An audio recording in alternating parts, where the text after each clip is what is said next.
We'll get started in a couple minutes. So Matt, thank you for, Sergeant Matt, thank you for joining. Happy to be here.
Okay. I think we're ready to get started. Can everyone hear me? Wonderful. Wonderful. Okay, one more moment. One more thing I need to do. One thing in front of me here real quick. Okay, so welcome, welcome, welcome. My name is Colleen Garrity. I'm your Dana Chair, and I am so happy that you guys are all here tonight for our neighborhood meeting. So I definitely want to thank you guys again for being here. I'm going to go ahead and introduce to you our board, your board, so that way you have your board. Started over here. So Peter McClellan is our vice chair. And Peter, can you go ahead and say hi? Hi, everyone. Good to see you all. Next, our treasurer is LaDonna Cagnati, and I don't believe she's here right now. We now also have Sue Fulmore, who's not only our Area 5 rep, but also our secretary. Hello, Sue. Hi, everybody. Hi, Colleen. Great to have you all here. We also have Lisa McClellan, and she is our Area 1 rep. Lisa. Hi. Thanks for being here, everybody. Angela Cantrell is our Area 2 rep. Hi, everyone. And then we have Kim McCarl, who is our Area 3 rep. Hello, everybody. And Christine Godinez, I hope I pronounced your last name right. I always mess up with that. No, that's fine. Who is our Area 4 rep. Hi, folks. How are you? And I do again want to welcome you guys for sure for being here. I'm very excited that you guys are all here, and we've got some really great speakers for you tonight to really help with our neighborhood, because I truly believe that Dana Estates is the best neighborhood in Concord. So today we are going to talk a little bit about our new website. It's been updated, and I'm so excited about it. With Angela updated the website. Kim really worked on getting that ball rolling. So definitely appreciate their real strong efforts on that. We're then going to hear from Sergeant Millman from Concord Police Department, who is some great information for us. Our Vice Mayor, Laura Hoffmeister, will be here. And then also some upcoming Dana Estates events that Peter will be sharing with you. And then, yes, we have a giveaway. And so if you aren't staying for the full meeting, please go ahead and email chair@danaestates.org. That again is chair@danaestates.org with your address, in case you do end up being the winner at the end of the presentation. So with no further ado, let me go ahead and bring on Angela, who's going to talk a little bit about our new updated website. Angela. Yes, awesome. Thank you. It's the same web page as you've hopefully visited before. It's the danaestates.org. You can access that from, your tablet, your smartphone, or any web browser. But what we've done is we've kind of given it a little bit of a refresher. The information is going to be right there available for you guys to see. Under the About Us section, that's where you can connect with all of us on the board. And you can also find the map for each neighborhood and the corresponding area rep. So if you have any questions, concerns, maybe you don't feel comfortable addressing anything on a platform like this, you can definitely reach out to us via email and share any concerns or questions that you have. So if you haven't already, I highly encourage you to check out the Dana Estates webpage. Again, it is just danaestates.org, and you can find out, again, all of your reps and all of the new and upcoming events that we're going to be putting on for you guys throughout the year. Thank you so much, Angela. And yeah, definitely check it out. It really is wonderful. You can find all kinds of great things there for sure. And next, technical problem, sorry. Next, I'd love to bring up Sergeant Matt Millman of our Concord Police Department. And I'm going to take the slideshow down while Sergeant Matt is speaking. So definitely excited to have you here, Officer Matt. Yeah, thanks for having me. Oh, yes, definitely. Thank you. Okay, so we'll take this down for right now so you can go ahead and enlighten us. And I think we do have a few questions as well. Yeah, absolutely. I'll leave more time for the questions. I know that's more important. So anyway, my name is Sergeant Matt Millman. I'm the sergeant in charge of the Community Impact Unit here at Concord PD. Community impact is kind of what the name implies. We look at kind of the more complex issues that maybe our patrol division, they typically respond to calls for service. And if something needs a little bit more attention, it'll be referred to us. So I supervise that unit. We oversee 2 corporals, and our unit, we have our core team, which is our homeless outreach team. So there's 2 full-time outreach persons from the county that actually are dedicated to Concord. The city council voted on that and funded it. A team, and they work very closely with us whenever we go out to the homeless encampments and try to do our cleanups. And then we also have a MET officer and and so what that means is it's our mental health evaluation team, and they're both full-time in the city. And, a lot of our neighbors who are unhoused and homeless are struggling with mental health, in addition to some other struggles that they have. And so having those resources there to kind of work alongside the police department has been invaluable. And that's been recently after, as the pandemic's starting to wane, we've been utilizing them just about a year now, at least with core full time, and then our MET program getting up and running. So that's kind of what I do. And then, you guys brought me on to kind of talk about what's going on in your neighborhood a little bit too. And like I said, I'll leave time for questions, but I did ask our data analyst, hey, can you pull some of the most recent cases and incidents that have happened in Dana Estates? And first of all, he said, where's that? So that's a good sign, actually. I knew exactly where it was, but for our data analysts to say, hey, they're actually looking pretty good as it compares to the city. So I'll start you guys off with some good hope. He was able to run the last 6 months, and a lot of what we saw was financial crimes. So luckily, we're not getting a lot of violent crimes in your area. We're not getting a lot of crimes against persons, but what we are getting are those financial crimes. The biggest ones were tampering with vehicles, where people come into the neighborhood and they're looking for things in cars. So they're either looking to steal them or they're looking to break in. Petty thefts, which could result from those vehicles, or it could also be from the home where they don't gain access. They're stealing things from outside the home.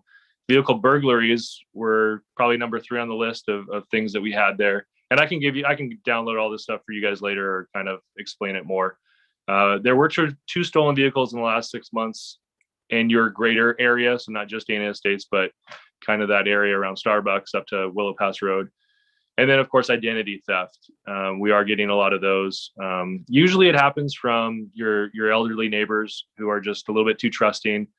And I also, with everything I'm talking about, I have resources to give. So I have digital brochures that I will email I think it was Colleen that was the one who was emailing with me. So I will email her those pamphlets and you guys can disseminate those as you see fit.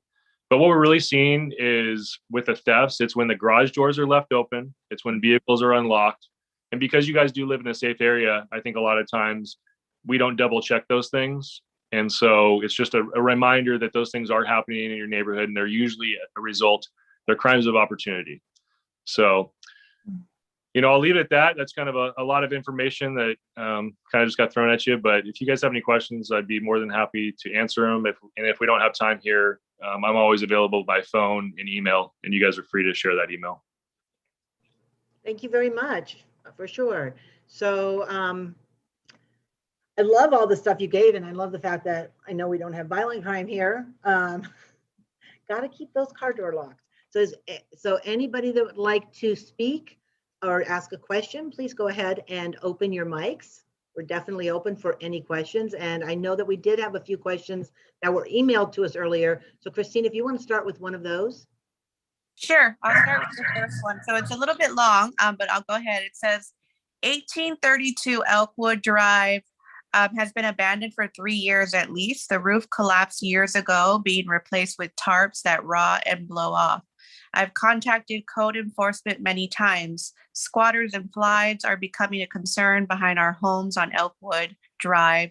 Let's see, the weeds are taller than our fences. The area gets attention in late June, but the fire danger is there months before. It's unsightly and so very dangerous. And they go on to just share some other concerns. And they're just wondering if you could please help address the abandonment of 1832 Elkwood Drive. Yeah, so I just wrote the address down. I think I'm familiar with that one. I do another drive-by. So we do have a code enforcement unit. They deal with private property issues as it relates to maintaining a property. So we have code enforcement officers, and Sergeant Renee Williams is in charge of that unit. And so I will follow up with that and find out what the status is. Oftentimes what happens is someone will remedy the property just into the point where they're in code, within that code, and then another violation will happen. So it's important that your community reports those. And the best way to do that is through concordconnect.org. And you can access that through the city website, or actually download the app called Concord Connect from any app store. And, if you play around with that, there's a number of things you can say. This car's been parked here too long, and our parking services will go out. If there's a homeless encampment or someone who needs services, you can report that, and we will respond to that as well. But for this one, I will follow up and find out kind of what the status is, and then refer you to code enforcement, because I think that's your best way to get the information. Cool. Thank you. I have a second question from a neighbor, and they said cars are being parked on the sidewalk. Is this illegal, and what can be done about it? Yeah, there's two things. A lot of people, what they do is park in their driveway, and then it'll carry over into the sidewalk, so people are having to walk around, or they're just parking on the sidewalk. So both of those things are municipal code violations. I believe there's a vehicle code violation for that, but we'd probably go with the municipal code. I'd have to dig up the exact code. But for instances where that is happening, your best bet is to make a complaint, or we'll call it reporting, on Concord Connect. It'll go directly to our parking services division, and they can come out and take a look at that. If a car's been parked too long, over 72 hours, they can do what's called a green tag, where we will then come back out and tow the vehicle if it's been there for too long without moving. So those are a number of ways. If it's blocking a driveway, though, you can call our dispatch directly and have an officer come out, because that's important. We need access to our driveways, and if someone's blocking it, we can have that vehicle. Great. My next question from a neighbor is, they said, I have seen many cars running the stop sign on Mulberry and Sharon, and at Beechwood and Linwood.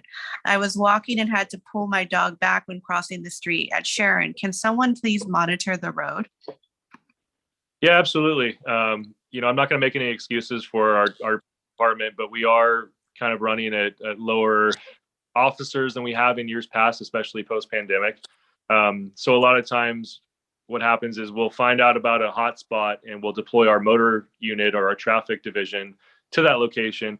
We'll spend some time at this location. It will get better because people are, when they see a motor officer, are there, they'll tend to slow down. And then over time, the problem stops, but then we direct our enforcement elsewhere. So the best way to do this, if it becomes an issue again, is to report that via Concord Connect. It will be forwarded to our traffic division, and then we can kind of prioritize on the areas where we feel is most necessary and most productive for our officers to be. But if that's an issue and more people are saying that this is something that's happening more frequently, we can definitely increase patrol to that area and hopefully write some tickets and stop people from speeding and being unsafe. Great, thank you. Those are the first three that I had. Colleen, did you have any more? Actually, there was one more. They said that I saw the drone on your Facebook page and I thought it was really cool. Since it is a new program, is this going to be expanded? Can you tell us more about it? Yeah, so we're just starting it. It just went live within the last week, where officers are deploying those out in the field. And actually, the first week that we deployed it, there was an autistic juvenile who was lost. And I think this was on our Facebook page, but I'll just kind of quickly tell. And we didn't know where he had gone to, and we were able to get a drone up. And it actually, the child had gone behind a fence, which was out of the sight of officers. But because of the drone program, we were able to see the juvenile, locate them, and reunite the juvenile safely with their family. So, having like it be one of the first deployments that we've ever made in Concord, that was pretty cool to have that be a positive thing. I'm not in charge of the drone program, and we'll kind of see how it all plays out. And I know there's a lot more information about it, but it'll be used only in incidents where we would typically call in a helicopter or support from a neighboring agency. So it's one of those things that we're going to reserve it for just those incidents where there's a stolen vehicle or where there's a person running through backyards. We're not going to deploy this just randomly, just to see how cool they are or look at people's backyards. There's going to be a need and a reason every time we deploy it. So, but it is cool. I actually don't know how many drones we have. I think we only might have a couple right now, and we're still in the process of receiving the other ones. But I think we have more information on our website, and I know there's a flyer that I could send out if you guys have more questions about that. Thank you. Does anyone that's listening have any questions for Officer Matt? Okay, Josh. Yeah, thank you for your time, Officer Matt. My question is regarding the homelessness around the city and what the PD and kind of bigger picture, what the city's plan is to help with that rising problem in the city. Yeah, well, thanks for bringing that up. I think that's the topic that I get probably the most, and that's something our unit deals with daily. And it's a frustration that we all share. And I think it kind of stems, unfortunately, it has become somewhat of a police department issue, even though it's a more of a societal and kind of an issue that probably came from jails releasing people. It came from our shelters being at capacity. So the constructs of it, I mean, we could probably debate for hours, but what we're doing right now is we are taking reports from Concord Connect typically, and when our officers come in contact with homeless individuals, we are going to those locations with our outreach teams from the county. We are attempting to provide services and get these people housed. And right now, unfortunately, there is no housing. Our shelter is at max capacity. And during the pandemic, a lot of these homeless individuals were housed in hotels and motels. And those are kind of sunsetting now. And so people are coming back to the communities that they were part of because we're coming out of this pandemic. And now they find themselves on the street. Concord Police Department, our first goal isn't to try to find violations, but if they're not following the rules of going to a shelter if it's available and living within a space that's safe and habitable, then we're abating those encampments. We're posting notice. We're finding violations of drugs and thefts. But I'm not going to lie, it's a really, really tough situation. Last time we abated a large encampment was the one off of Monument between Sistron and San Miguel. And part of the issue is there's been cases in the Supreme Court, or actually not seen in the Supreme Court, but in federal courts that say it is legal to be homeless if they're living on public property or public lands, meaning city-owned property, state-owned property. So the police department legally, and the camping ordinance is no longer valid. So, sometimes the police, our hands are tied when it comes to enforcing these things, and we know it's unsightly. But on the other side, literally these people, when we say, hey, you can't be here, they go, well, where do I go? And it becomes a problem of not only the city, but the county and the state. And so, but that's why the city of Concord, we're throwing a lot of resources at it. We have a full-time core outreach team so that we can get outreach service to these people immediately. The problem is a lot of people are moving into our city because of BART. We have a lot of services to offer. And so a lot of people are coming here. We have a lot of people who mean well, who end up, beating a lot of people. And then I think, I'm not going to speak to whether that's good or bad. It just creates an environment where people understand what they're going to get in certain parts of Concord. So I know it was kind of long-winded and disjointed, but the fact of the matter is the Concord Police Department is out there to try to do what's right for all the citizens and to create areas that are safe for the residents and taxpayers. But we also have to follow laws and case laws that have come down through the courts that kind of stipulate what we can and can't do.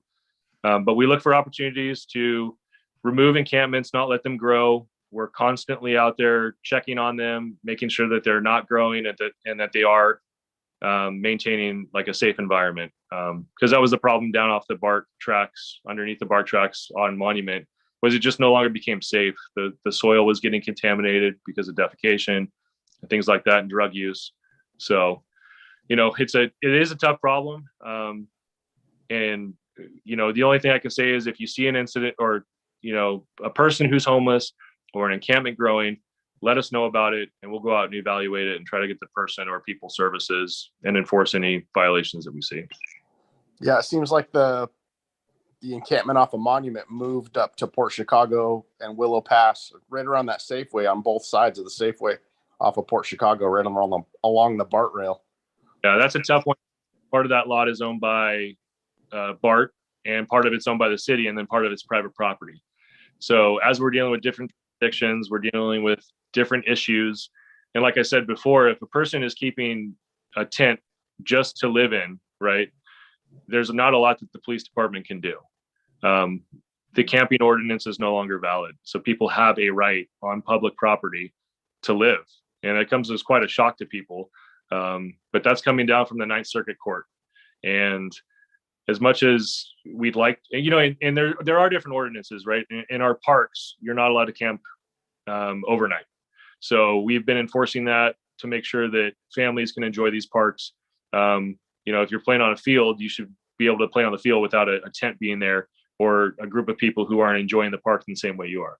So, but when it comes to these other areas of land that, they're open to the public and they're publicly owned, whether it's the state or the city, technically we're not allowed to move them without a good reason to.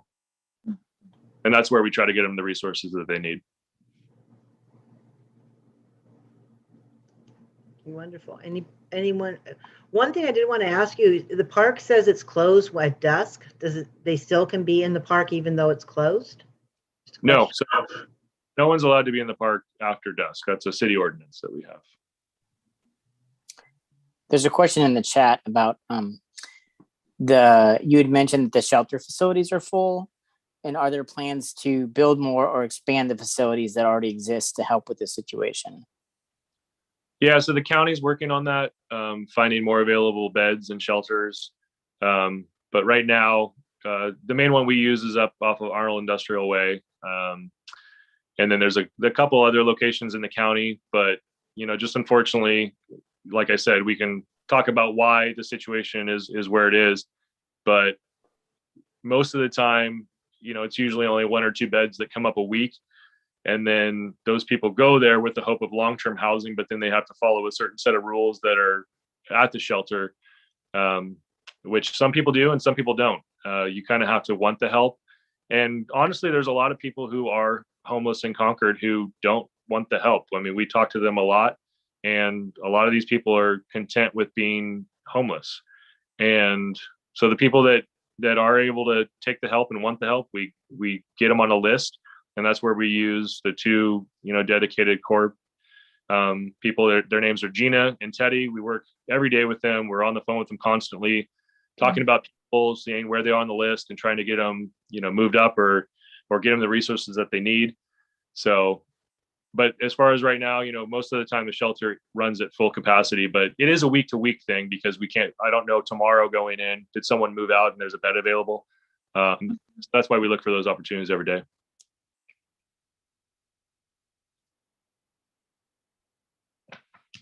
Kim, do you have a question? Hi, Sergeant. My name is Kim McCarl. I'm the communications officer for Contra Costa Health Services. And so H3 is a part of our program. Yeah. And we run the county shelters. And so we just recently opened a new facility in Pittsburgh. It was an old motel that we were able to buy with some of the COVID dollars that came down to us from the state. So there are, I think, 43 new beds in that facility.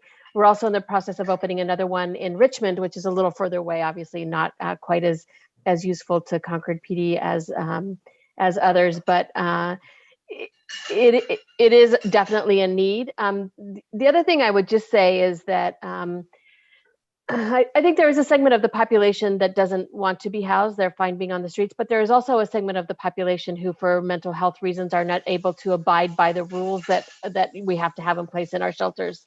So I think we need to be careful about saying that people are glad to be on the streets. I think there are a lot of them that don't know how to be anywhere else.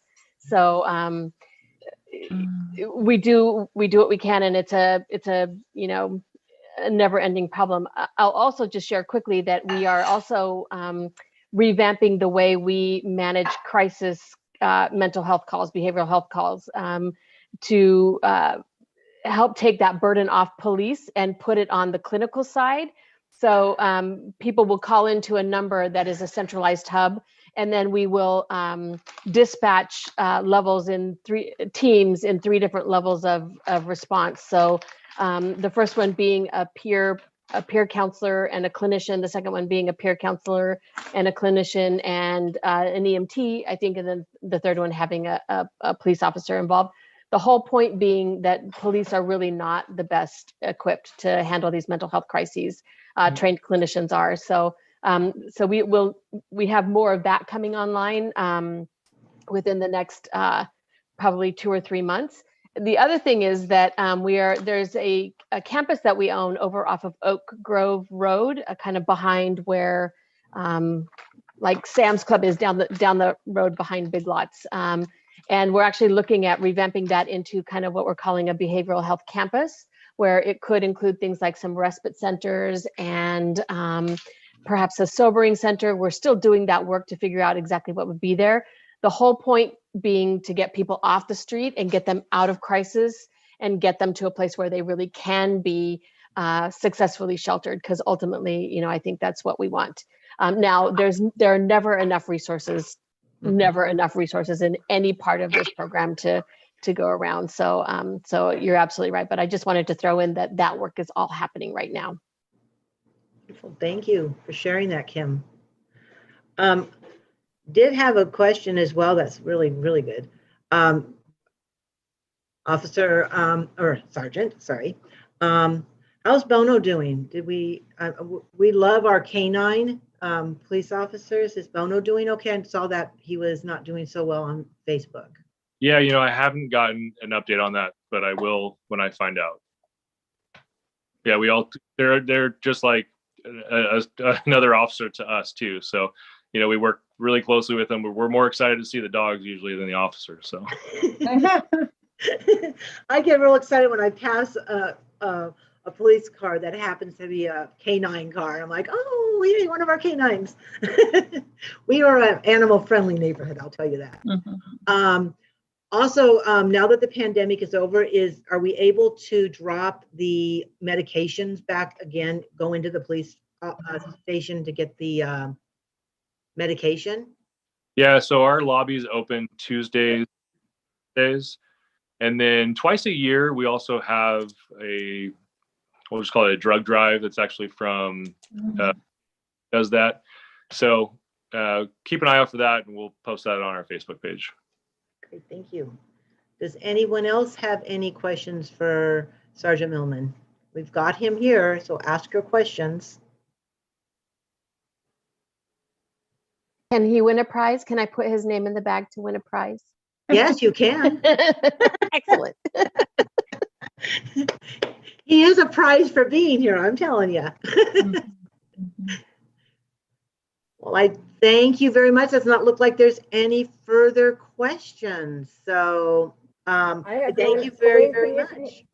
Yes. Colleen, I just want to see if you can hear my audio. Yes, we can, definitely. Yes. Okay, thank Uh-huh. So let me go ahead and bring this back up again. And definitely, if you do want to, you can always reach out to Sergeant Matt Millman at our wonderful Concord Police Department. And I do want to say that we do appreciate our Concord police officers a lot. So I want to thank you again very much. And thanks for having me.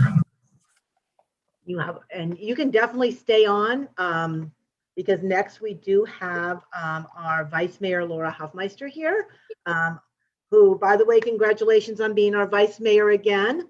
So I appreciate that. And she is, of course, our City Council member and our district representative for Dana Estates. So I will go ahead and bring on Laura. Go ahead and stop sharing now. Oh, wait a minute. What did I just do? Okay. You ready for me, Colleen? I am ready for you. Go for it. Okay, well, welcome everyone. Great to see you all participating in Zoom land here. Hopefully we'll be out of this. I just will let you know that starting April 5th, depending on how things go this next week, but it looks like our council meetings will be full hybrid, where we will have an opportunity for people to come in person as well as still Zoom in to our meetings, but we're going to try to start that on April 5th. We've tried to practice with the technology the staff has, so hopefully it will work. I think the way it's going to work is those that are in the council chambers in person will have an opportunity to speak prior to the Zoom speakers that are Zooming in from home. But hopefully we'll be able to kind of start that. Our idea is, with like other cities, is with the advent of Zoom, we've found that we are able to reach more people and more people are able to participate, or, you know, maybe they don't want to say anything, but they just want to Zoom in and watch it versus the live stream in case they do have a comment. So we're going to try the hybrid process here starting April 5th with the idea, if it works out, we can figure out how to socially distance ourselves at the council meeting and spread out a little bit. We'll be able to do that as well. Some of us may be at home, just depending on how the logistics work at the layout. And then trying to keep people a little socially distanced at the council meeting. April 5th doesn't seem to be like a really big agenda as far as major issues. So hopefully that'll be a good one to kind of do a trial run with in terms of this hybrid format. So I wanted to let everybody know that that's going on. And probably what's on a lot of people's mind is base reuse. What's happening on the base reuse process. We selected the California First Partners, Concord First Partners, which is a partnership with the CINO folks and two other entities that they have with them. Right now, we are waiting for them to get us back some information. So they were selected by majority of the council to be our preferred master developer, and they have some time to work with staff on preparing a draft term sheet that will come before the city council. An exclusive negotiating agreement would be there, and then they're already been having outreach meetings. The developer, just like Lennar, is responsible for putting together a specific plan, getting community input and putting that together. And then the city has a third-party entity that we will be using to run all of the environmental analysis on that specific plan. And those kind of work in tangent. As the plan gets developed, the consultants will take information, start looking at some of those impacts and what mitigation measures might be needed. No different than when Lennar was with us, and they were just getting into that step of the specific plan and the environmental work when their exclusive negotiating agreement was up to be discussed, and they decided to withdraw. So it's got some time, probably another couple months before we see something that would be on the council agenda to look at some draft information and see if we're acceptable with where things are going with staff. So as I said before, it's a marathon, not a sprint for the base reuse. We've been at this now for, I don't know, a decade plus maybe. Susan Bonilla was on the city council when this started, and she was vice mayor. So, you know, it's been a long time, but it's a marathon, not a sprint. We want to get it right. So we'll see where we are in another 45, 60 days down the road. Hopefully we'll be at a point where there'll be some information brought forward to the city council for a public meeting to kind of talk about the step that they're at and whether or not we're agreeable to the information they've been able to put together for that initial step. So that's kind of where things are at on that forefront. The city has completed a community survey with Godby Associates Research, and the information's on our website about responses. Some of you might have been contacted on that survey asking about services and how service delivery is doing in the community, what's important to the community as far as services, and what some of the concerns and issues are for the community. And this helps the council formulate, when we get into budget, where we need to maybe look at resources. Limited resources, of course, is always the situation, and where those funds should align with what the community is looking for. So again, that all of that information is on our city's website, and it includes also there's a high level set of information, and there's details that you can get into, which breaks it down by district areas. So if you want to see what your district responses were like, which may be slightly different than other districts, what we did hear from the consultant, that was pretty much across the board, the top 3 or 4 issues were the same in every district. Maybe 1 or 2 positions changed between 1 and 2 or 2 and 3, but they were all fairly consistent. Didn't matter where you lived in the community.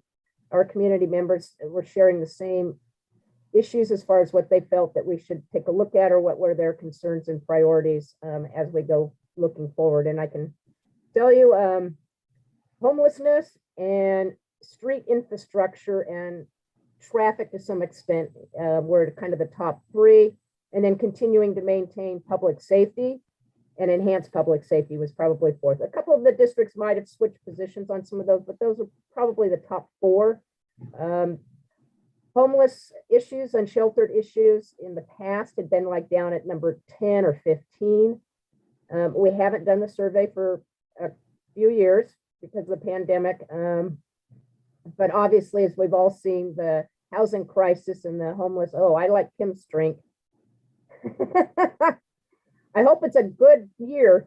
The unsheltered issue has become more prevalent in all communities throughout the state, Concord being no exception. And not only is it more, but they're more visible as well. So there's a lot more neighborhood areas or people that go by certain street areas and commuting or going shopping that see the encampments and have concerns one way or the other. But we'll be looking at that issue. The council has set aside some money to look at this topic and figure out, we haven't figured out what to do yet, but we did set aside a little over $1 million to focus on this issue.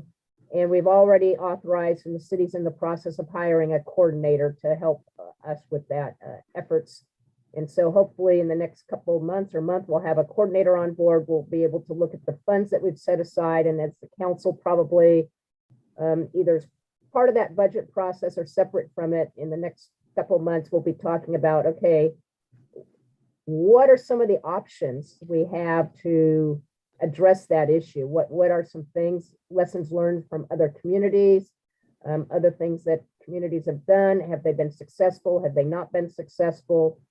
Because what we want to do is, all of us, I think, share the same thing, is we don't want to put something out there to just have the problem continue.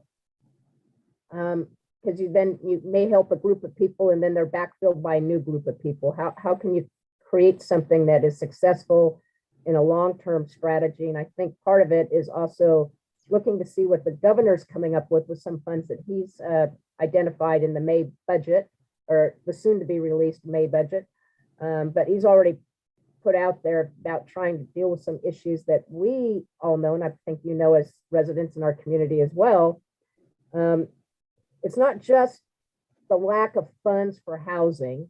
It's also a lot of our unsheltered people have mental health issues, have substance abuse issues, and the changes in state law several years ago by the voters on the initiatives did not allow some of the programs that were in place to address those issues continue, where you could actually basically force somebody into some sort of limited term treatment for a couple of years or 18 months and have their, you know, whether it was a misdemeanor or a minor felony conviction set aside if they were successful in completing a treatment course or getting online with mental health issues and getting assistance that was needed. So once the forced treatment was taken away, so to speak, it wasn't forced, but if they wanted to not go to jail, they had a choice of going into the court-ordered programs, and the judge also had a lot more control to do those as well. And all of that went away, and the governor's now thinking that the pendulum swung too far,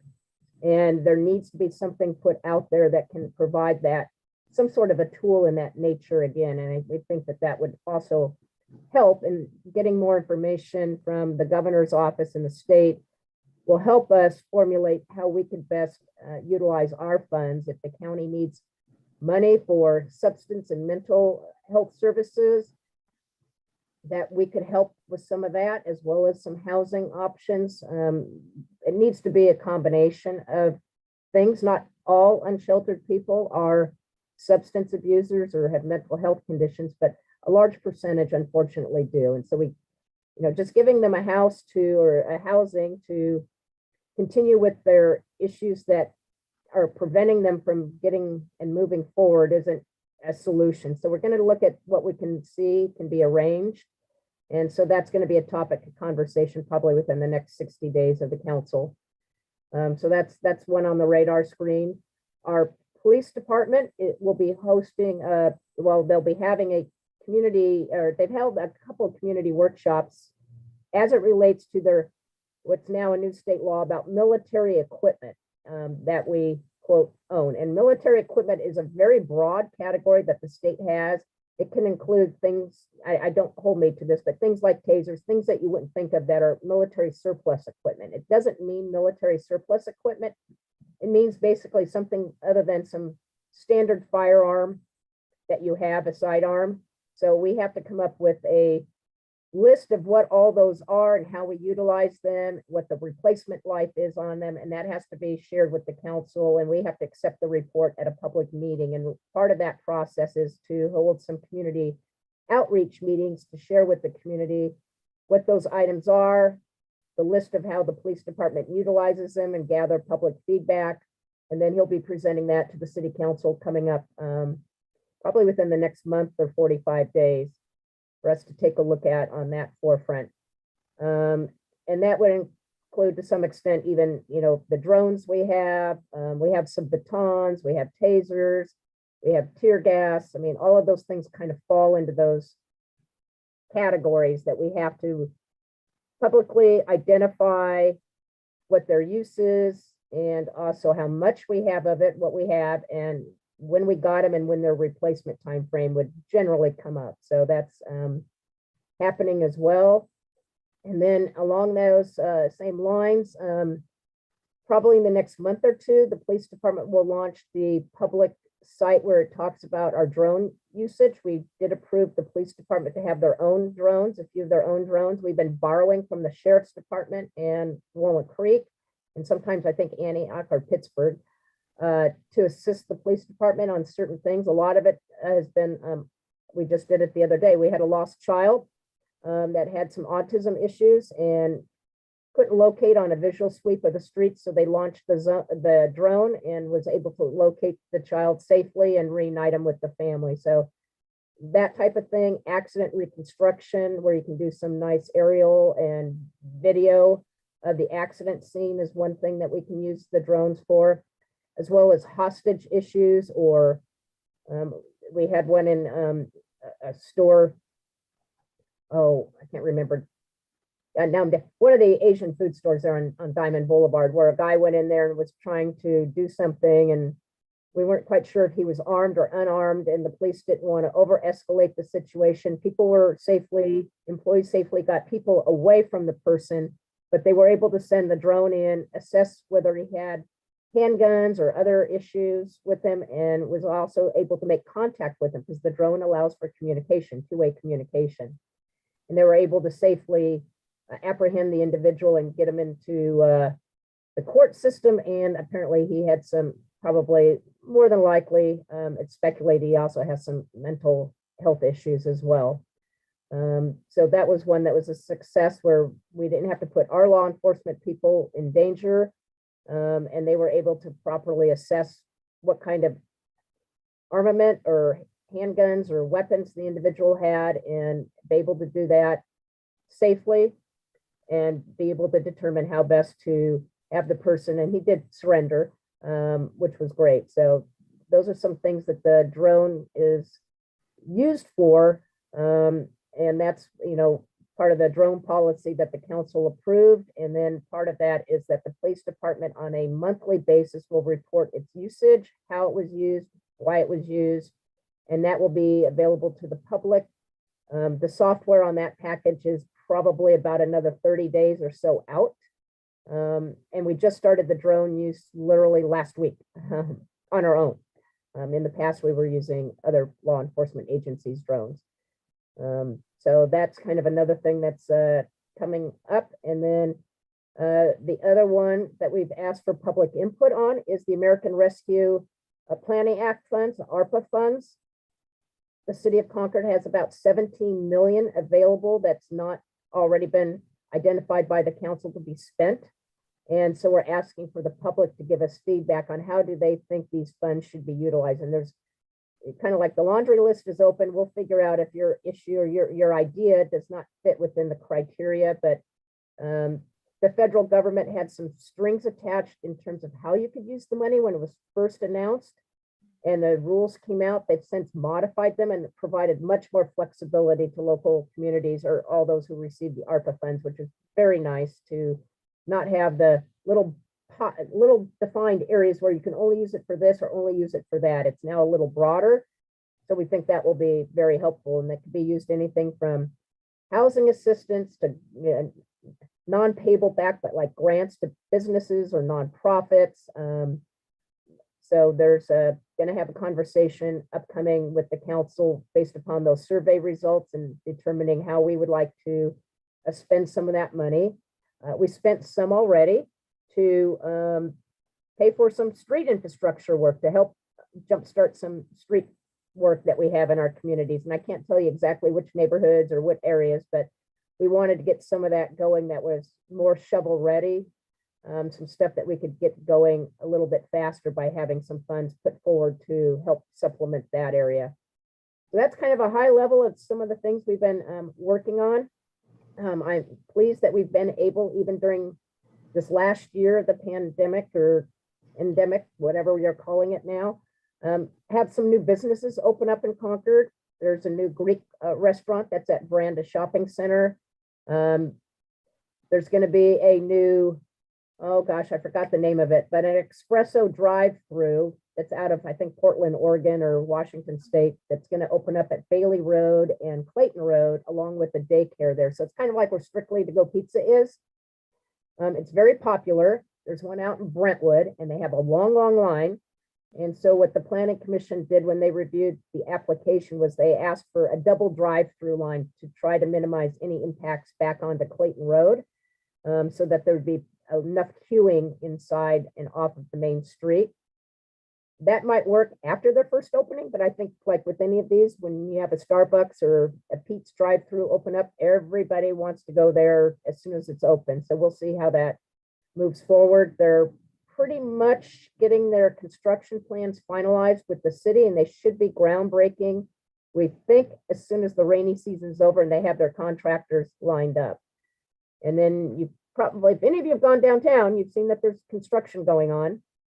And those are apartments that are underway, and the leasing activity, pre-leasing or activity is supposed to start, they're saying the end of April, May.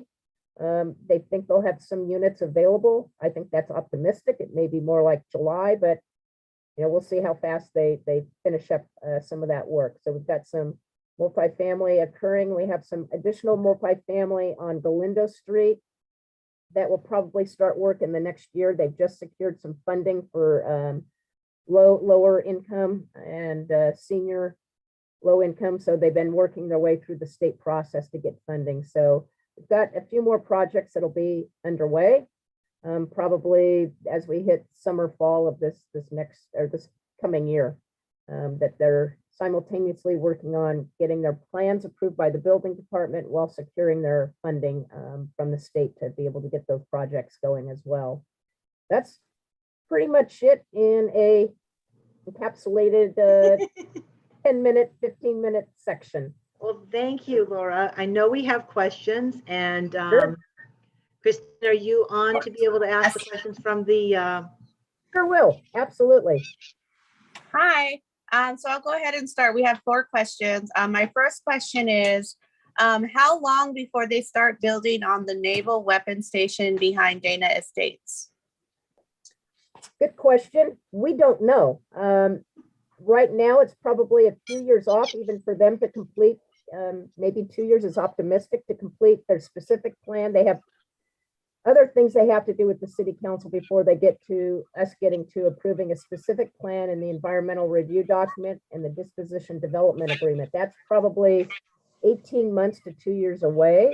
And then we have a very long process with the federal government that we have to do to transfer the property to them. They also then have to work on their, and it shouldn't be too bad because we've done a lot of this work with Lennar, the biological assessment, other state permitting agencies.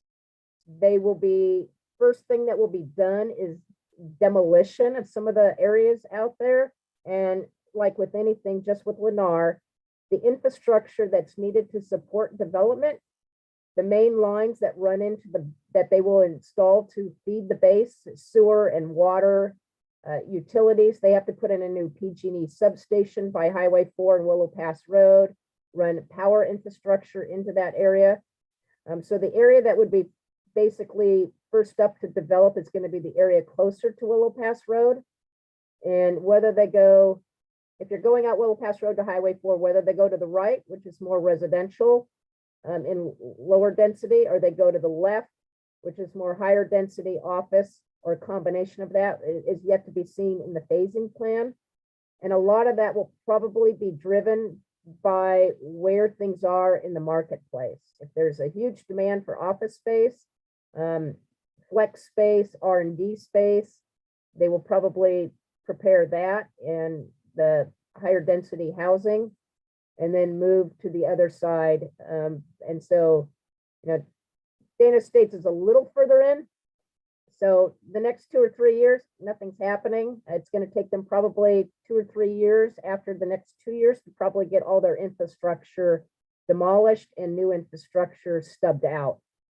So I think before, somebody said they thought they'd be building 10 years from now, and that was 12 years ago. And we're at the same spot. We haven't moved the first base yet. So we're still getting the batters up to the batting box, and Lennar struck out. And so now we've got a new developer that's up to the batting box, and we'll see how that goes. But it's nothing in the next several years that's going to happen there. All right, thank you. My second question is, are we getting some of the money from the federal government? And if so, will we be using the money to fix Willow Pass Road? We have money from the federal government. That was the ARPA funds I spoke about. We have not targeted any money directly to Willow Pass Road at this point in time. The dilemma there is, we would probably be able to do some work there. It would be basically patching, because that road's going to be redone with the base, and we don't want to spend a lot of money to have it torn out and be redone. And it really depends on how the development plan works with the base. But basically with Lennar's plan, and I don't think it's going to be any different with any developer, they would be removing the Kinney Bridge, where you go across the railroad tracks there on Willow Pass Road. Those of course, railroad tracks are not in use. The military takes out all of that, and the road would be redesigned and be at grade, and a wider road as well to be able to accommodate the traffic. And as you've all seen, since the pandemic has come back, or we've come back a bit from the pandemic, traffic is once again backed up on Willow Pass Road as you leave town during the commute hour. Yeah. And I know, we expect that that's, but that's a good question because we do have a workshop on Saturday, and I will plug that. We do have a council workshop. It's not, I don't think it's being Zoomed. It's at the Senior Center to talk about priorities. And I know all the council members are looking at, we want to get the public's feedback on the ARPA funds and see how much money that adds up to. And I believe outside of what the public wants, the two priorities on the council's mind is still infrastructure for roads, and also, the monies that we would, what was the other one? Need, if we need additional monies for dealing with homeless, unsheltered issues. Okay. My next one is similar. Landana is getting potholes because of excessive traffic. Are there plans to resurface? It has been a while. Not offhand that I know, because it's about every 15 to 20 years before we resurface, or maybe longer.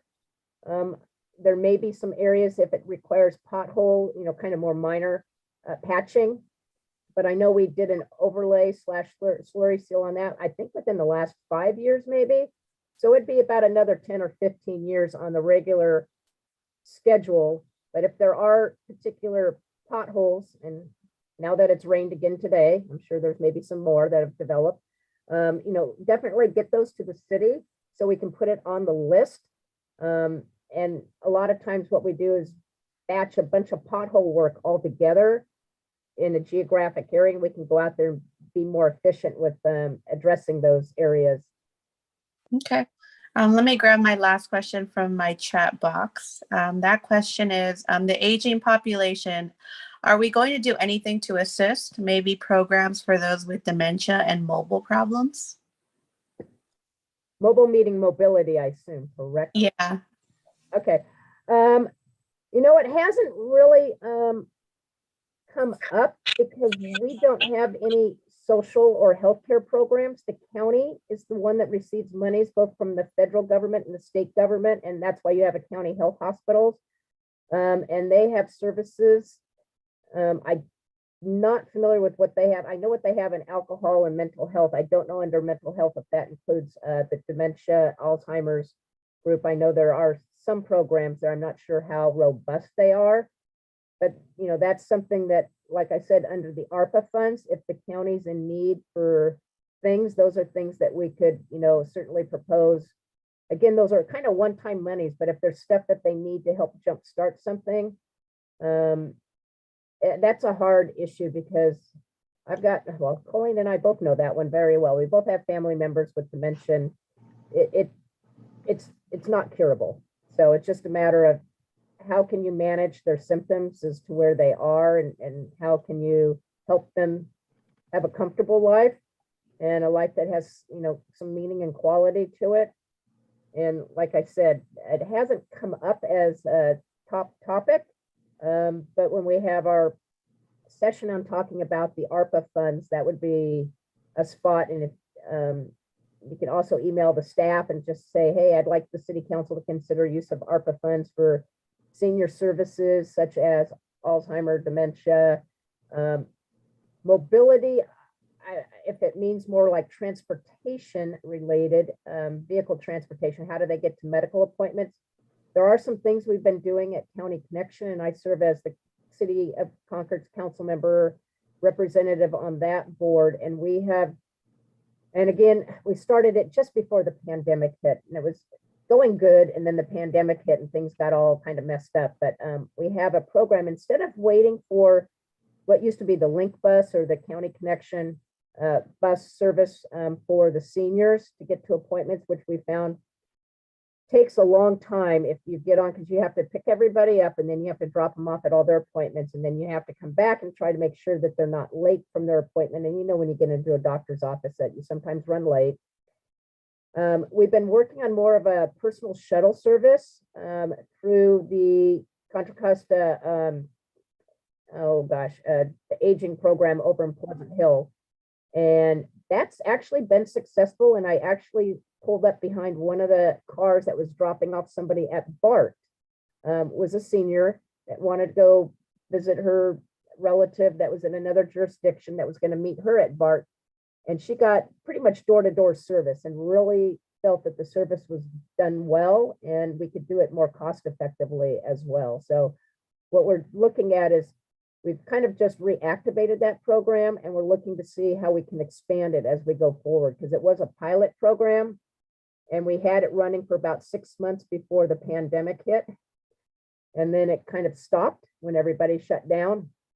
And then as things came back on board, we've just recently relaunched that service. So that's when, and I can get Colleen the details as to what it's called and she can share it out with you.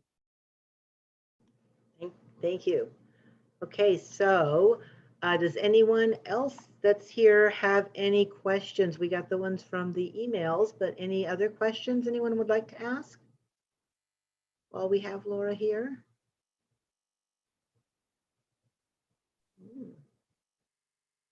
Well, can I ask a question then?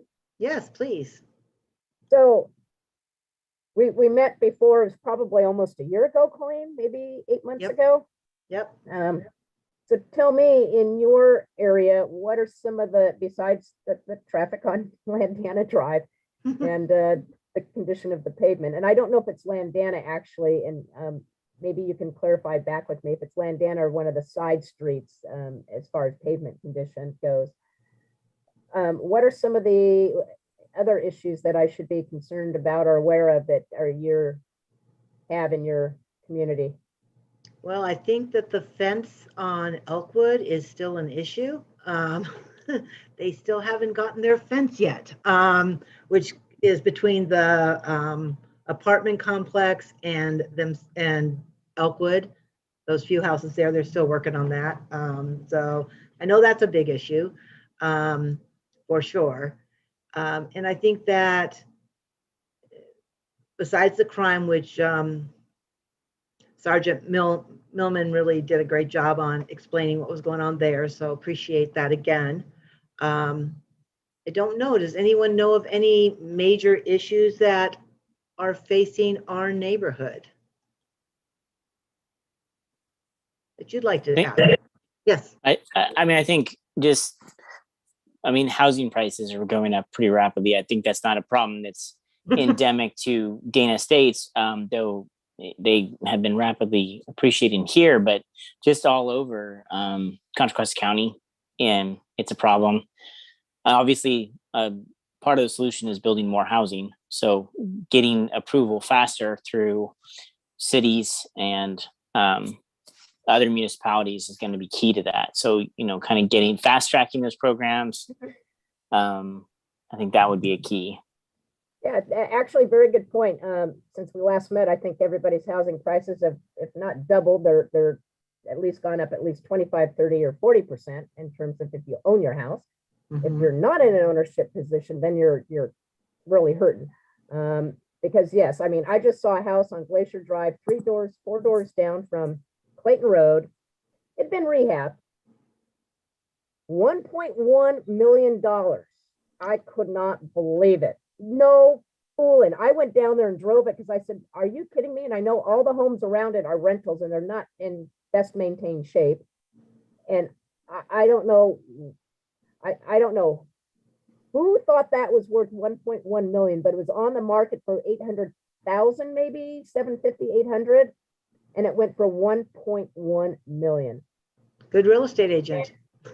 That was ridiculous because quite frankly, you could get, you could buy something for 1.1 million in a cul-de-sac someplace else and not be right there by the Clayton Road traffic. So I was shocked when I saw that one close. It's just, I mean, literally, 6 months ago, I was shocked that things were going for 800, 900,000. And literally in the last 60 or 90 days, just add another 300,000 to that pot. A lot of it, I believe, because I'm trying to figure out who has the money to move in. There's so many. I didn't win the lottery, and I can't believe there's that many lottery winners out there, but I think some of it may be being driven, depending upon the type of house people are buying, that these people already have a house and they're able to get equity out, and they're moving to Concord and other cities, and they're cashing out because, you know, to get a mortgage, you can't afford a mortgage even with 20% down at 1.1 million if you're a normal worker and not you know, one of those big tech company workers that's getting a $2 million a year salary. So they have to be putting down a substantial amount on a down payment to be able to pull that mortgage level down to a reasonable amount. So I'm thinking some people have some sort of other property that they've been able to leverage. So that's a real challenge. I'm not sure where. Every month I think, oh, it can't stay up like this. It's gotta stabilize and come down. Now with interest rates going up, we may see some tempering of that as time goes on. Like I said, I'm just floored. I mean, areas in Concord that I thought would never be close to 1 million are now going over 1 million.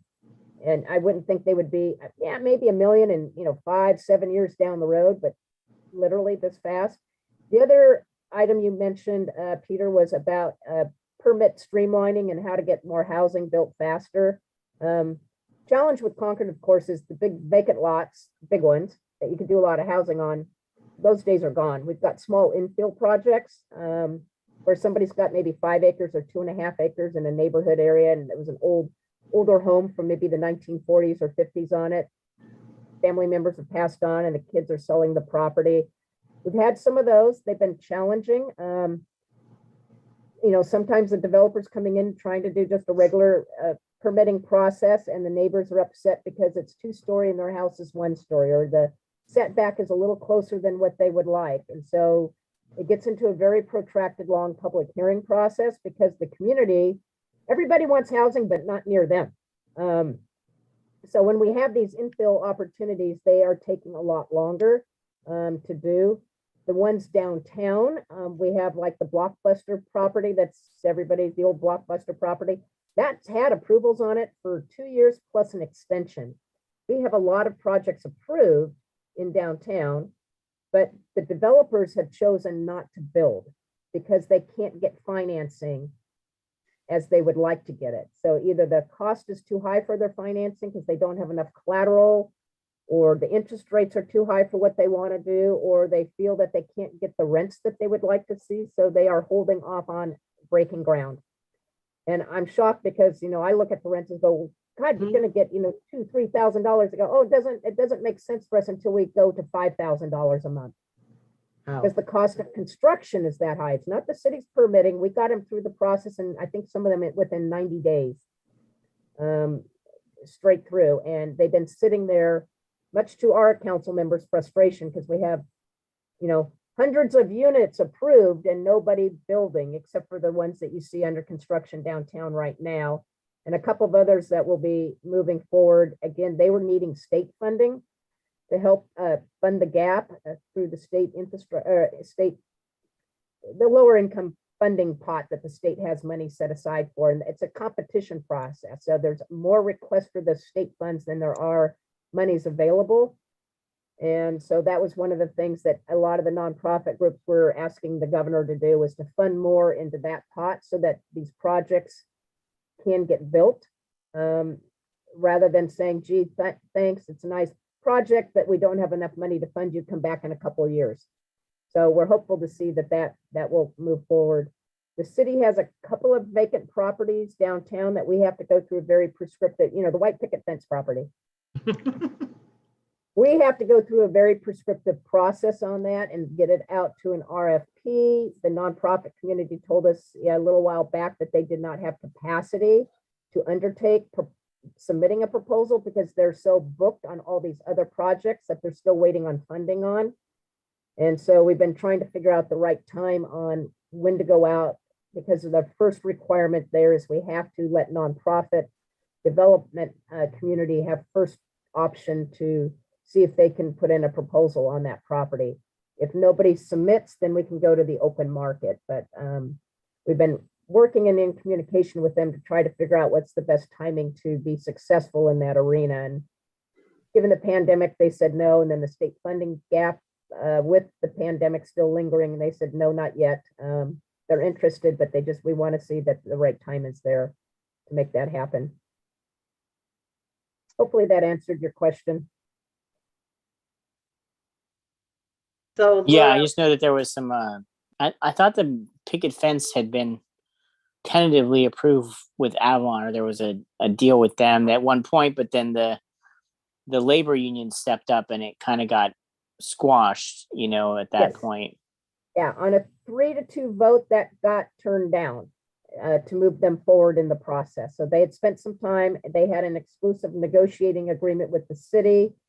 We had generally come to some terms, and when the council went forward to approve the final agreement, the unions were not satisfied with the project or what they would get for union labor. There was union labor in it. We did not understand until just recently, again, with the Naval Weapons Station, with this last go around. Years ago, and I'm only going back 7-10 years, maybe 10 years ago, in order to get a labor agreement, you needed to come into the big 5 or 7 trades is what you had to come to an agreement with. The carpenters union, the electricians union, the plumbers union, sheet metal and iron workers, and maybe sprinkler fitters. The union trades group now has expanded to 26 or 27 different trades, and they have to have a labor agreement that covers all 27 of them in order to sign off. So it's very different from the old days when we talked about union laborers, and it was talking more the bigger groups. Now it's the cyclone fence people that put up the temporary construction fence. They have a union. They have to be covered. The guy that puts the stakes in for the trees, they are covered. It's gotten down to the minutia and not what you would think is the big labor unions.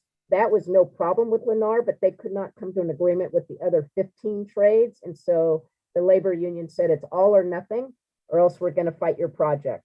And they said, you know what? We don't want to get into a fight. We're just done.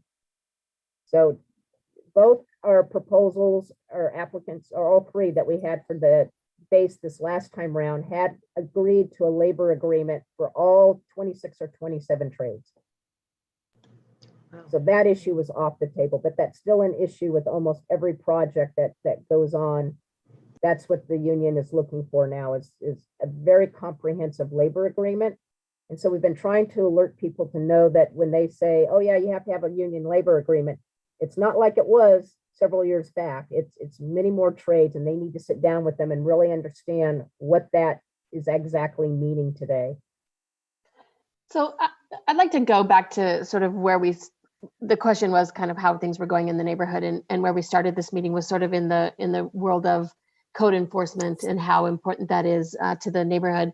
When my husband and I first moved here about 8 years or so ago, things were different, and the neighborhood has changed substantially since then, and in almost every way for the better. And I love living in Dana Estates, but the difference between the houses that are, owner occupied and well kept, and the ones that are not, has become all the more obvious as some of those homes sit there unkempt for 10, 12 years. And so I think the sergeant did a really great job of talking about Concord Connect and that whole process, but without sort of the program behind it, where there is consistent enforcement of the codes and follow up, I think it becomes kind of a whack-a-mole situation. And so I think from a neighborhood perspective, a solid code enforcement neighborhood enhancement program, it makes all the difference to us. So I just wanted to plug that myself a little bit. Yeah. I mean, I it's have a also neighbor who actually- parks his truck on the front lawn every day, and about every 3 months, the code enforcement comes by and tells him he has to take all the junk out of his driveway. He's not very nice guy, but I don't want to look at that, right? And so it's a never-ending cycle. It is. I share your frustration. We have told the police chief we've funded another code enforcement officer, so we're trying to enhance that through this budget process that we just did. So we're looking at adding a little bit more in there, which will help, because we got two issues. One is the workload per code enforcement officer has gone up. Some of that, there were certain things we weren't able to do during the pandemic because the state had said kind of, hands off unless it's immediate life safety issue. Otherwise, if it's an aesthetic issue, don't worry about it. It's kind of like a low priority in their mind, and the courts weren't going to do anything anyway because they had said we're not taking any cases. They were only focused on high crime cases. So even if we got into a situation, all that we would do is issue a ticket. If they didn't pay, okay. So we didn't have any follow-up that we could do. But now that things are kind of quote ratcheting back to pre-pandemic levels, we've added some, told the chief he can get additional staff, and that will help on the caseload ultimately, we hope. The other part is under the court processes, under the legal process of California, every time you have a code violation, once you correct it, you start over again. So you can't keep going back and say this is a repeat offender to some extent. The courts don't take it that way. Just like if you got a speeding ticket. You took care of your speeding ticket, you get another ticket, you get a speeding ticket. You can get 100 tickets as long as you take care of it at some point. The court, there's nothing that can be done. So you're well, that's not totally because you have points, and then at some point you lose your license. Yes, I meant, but on the court side.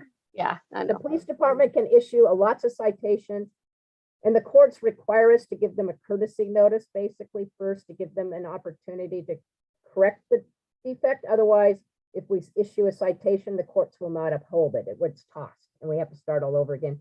So it's frustrating for the police department, our code enforcement team as well, because we all, I've got it in my neighborhood too, the repeat offenders. And sometimes it's a repeat of the same thing, and sometimes a repeat of something slightly different. And again, it depends on, having a brown lawn is not a violation, especially now that we're going to be in an extreme drought again, I think. Having weeds on the property, the fire department has determined weeds in a residential neighborhood is not a fire threat in terms of wildland fire, so they don't really do much on it. They tell it's a city problem, so city code enforcement has to deal with it. Years ago, the fire department used to be after all those issues, but they have so much wildland interface now that they only focus on that.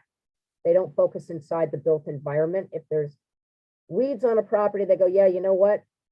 It's just going to be a bad house fire, and maybe a couple of other structures would be affected, but it's not going to be, burning up the sides of the hills and affecting 200 or 300 other homes.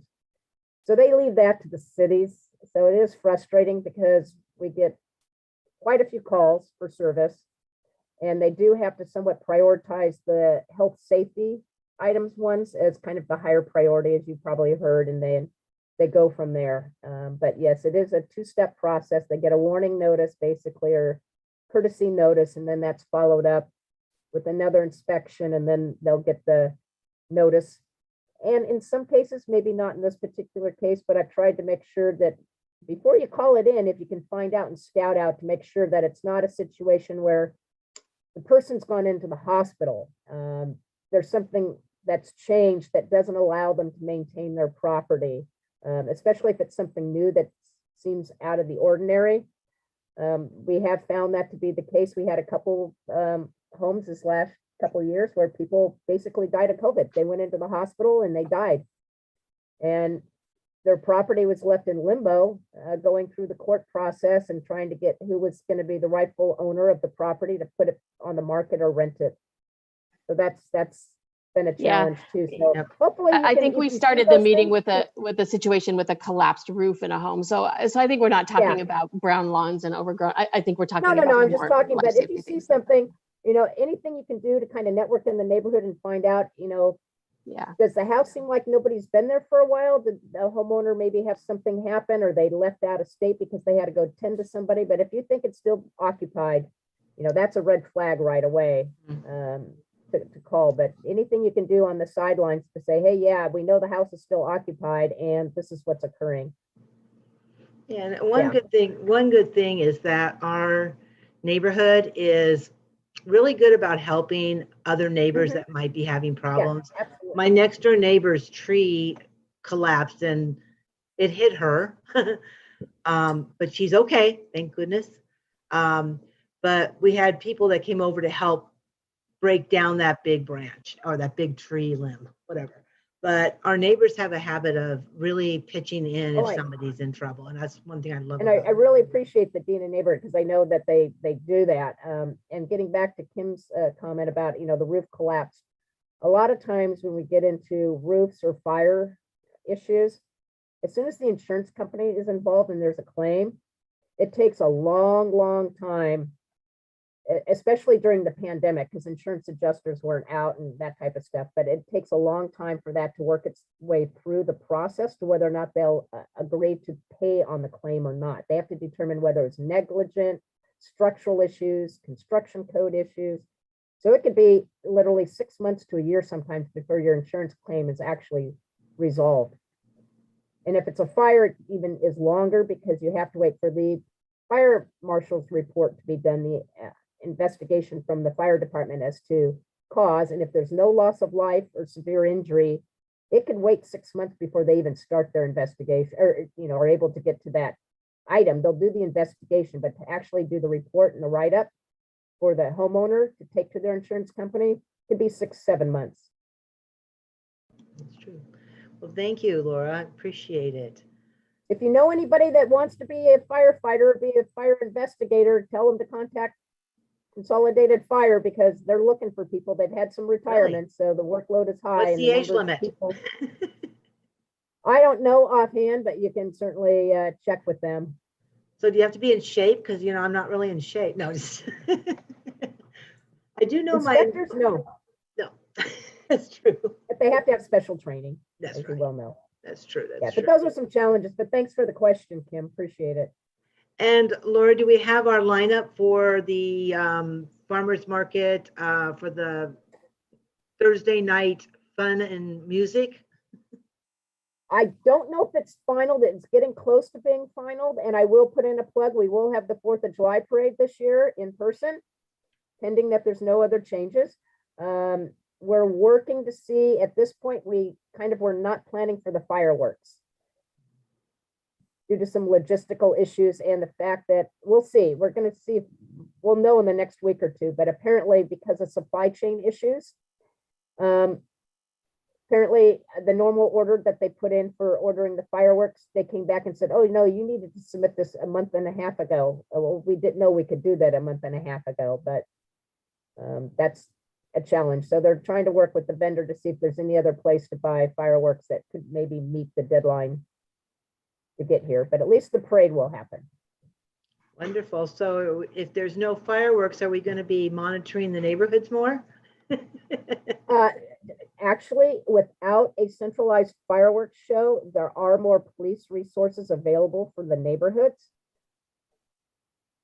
We only have so many bodies, even on overtime, that they have to focus a little bit more at the major fireworks show than they would have those same bodies available to go out into the neighborhoods. It's a tough one because you can buy that stuff, you know, Amazon delivers. I'm not saying Amazon is doing it, but I meant, you know, you can buy the stuff pretty much online and get it pretty easily. And the types of fireworks that people have access to is not the old days with just a few little firecrackers and some sparklers and maybe an M80. Now they got the full aerial fireworks stuff going off. And, you know, that's only been in the last, what, 4 or 5 years, maybe it's gotten more prevalent. And that's just amazing that that happens, but it's happening. Yes, it is. I want to thank you very much for being here for sure. So if anybody does have any questions, you can definitely reach out to Laura. She's our Vice Mayor Hoffmeister for any information. She's definitely available for questions, and she's our district person too for the City Council, and she takes great care of us. And I want to thank you very, very much for all you do. Yeah, and glad to be with you. And I hope our next meeting we can see everybody in person or hybrid or something. We're thinking that. So yes. I don't know what your attendance is. Is it better with Zoom than it is in person? About the same. Well, it's about the same for people attending, but more people do watch the video. So. Oh, okay. Very good. All right. Well, thanks all. Appreciate your questions and your feedback, and look forward to seeing you the next time we meet, and certainly at our community events that will start back up again. Yes, definitely. Thank you. Oh, wait, we had our first one actually last Saturday. It was the Todos Santos Arts Association did their Brew Fest. We had Yes, a I good saw turnout that for was wonderful. They did a great job, by the way. I love that. Yeah, I love seeing the it was really fences good. up. Yeah, so we started off already, so far so good. Thank you. And you got Hey, a so- National Night Out hopefully will be better this year too. Yes, and our Dana Night Out is coming up in June, so hope to see you there, Laura. Okay, let me know and I'll get it on my calendar. Will do. And Okay. speaking of Peter, that, Peter, I'm going to call on Peter, who's going to tell us all about our upcoming events for Dana Estates. Yeah, in fact, our Dana Night Out is coming up on June 22nd. It will be down at Dana Plaza, down there on the grass. They've kindly agreed to allow us to use that space again. We'll be having organizations from the community come out and share with us. We'll have some food and some games for the kids. And we look forward to seeing you and getting to see our neighbors in person again. And that is June 22nd. It's a Wednesday night. So stay tuned and look out for that. These events are all posted on the Dana Estates website as well at danastates.org. And then you can find them on our events tab. Also coming up in August, we have two events. We have the Dumpster Day coming up on August 6th. And then we have the following weekend, we have our neighborhood garage sale on August 13th. You can begin reaching out to us regarding the garage sale. If you'd like to host a garage sale, reach out to me specifically, and I will get you on the list and get you situated and get you on the map for the Dana garage sales. We've had upwards of 40 homes that have participated in that. It's been a good event, and we love having our neighbors at that. We had a great dumpster day thanks to all of our volunteers for that. We do need volunteers for various items. If you are interested in serving in Dana Estates, either delivering newsletters, potentially being a dumpster day monitor, or helping at other events, we do need volunteers for the Dana Night Out. We would love to have you help. It's a great way to meet neighbors, great way to just participate and make some new friends. So I would welcome your assistance with that as well. I think that takes us through August, and then we'll have, so stay tuned. Look out for the Dana newsletter. It will be coming out again. Is that June, Colleen? Is that when it'll come out next? In June. The next one will be in June. Yes. Yeah. Wonderful. Thank you, Peter. And now it's time for the giveaway. And Kim is going to do the drawing for us. And Kim, you want to come on board and see who's the winner is of our giveaway? And what is the giveaway anyway? So I have a couple of people who dropped off who didn't give me their contact information. Should I put their names in there anyway? No. Yes, go ahead and do that, and we'll see if we can reach out to them. Okay. Let me just check if they, well, first, let me just check and see real quickly if they emailed it to me. So I do have that open. I just have to check. So bear with Well, me. it doesn't really matter anyway, because Vice Mayor Laura Hoffmeister is the winner of our prize this Oh, evening. wow. Okay. No, put it, you know what? I put it back in, draw somebody else. Take my name off. Thank you, Vice Mayor. That's very gracious of you. Heather Peters. I know she was on just a minute ago. So is Heather still around? Let's see if Heather is still on. Yeah, I see her. Yep, there she is. Heather, yay! Heather, The winner. if you will drop your contact information to me in a private message directly through the chat, we will make sure that you get your gift card tomorrow. Oh, thank you. Welcome. Yay. Thank you. Congratulations, Heather. Thank you. I'm one of those new people that just moved to Concord. Yay. Colleen, you had the dumpster in front of our house on Beechwood, so Yes, thank you for that. And I just want to say, I had watched your meetings before we decided to buy here. And it looked like a place we wanted to live. So we're happy to join the neighborhood. Hey, we're welcome, welcome, welcome. And thank you. I'm so glad. Yay, yay. Okay, so I think that is going to be it for this particular meeting. I do want to thank everybody again for attending. And I do want to say that this is actually my last meeting for chairing, as you guys read in the newsletter. I am stepping down due to circumstances beyond my control, which Laura mentioned what it was. You will not be left in the cold. I will be in the backdrop. I will be helping out still with the Dana Night Out because that is so important, and Christine will be helping me with that. But Peter will be continuing the show for us as long as he gets voted in on next Monday's board meeting, which I'm sure that will happen. As the vice chair, he will step into the chair position, so you're not being left shorthanded. But I do want to again thank you, Laura, very much for being here, and Sergeant Matt. Again, if you're still online here, thank you very much. If you guys want to say anything else in closing, that would be fine for you guys. Officer Matt. Okay, well, thank you guys. We're going to go ahead and sign off, and I hope you have a wonderful, joyous, and exciting rest of your week. Take care. Thank you. Have a good night.